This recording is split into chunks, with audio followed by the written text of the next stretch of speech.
நீர் உணவு கொழுப்புகளால் ஆனது என்றால் அதில் 90% அதிகமானவை நேரடியாக உடலால் உறிஞ்சப்படுகின்றன. உங்கள் உணவில் நார்ச்சத்து நிறைந்திருந்தால் அதில் 10% குறைவாகவே செரிக்கப்படுகிறது. மீதமுள்ளவை வெளியேற்றப்படுகின்றன.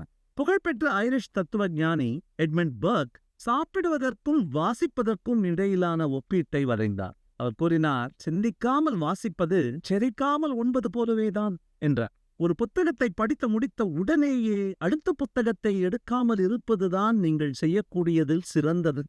வாசிப்பு எழுத்தாளரின் மூளைக்குள் சென்று சிந்திக்க உங்களுக்கு வாய்ப்பளிக்கிறது.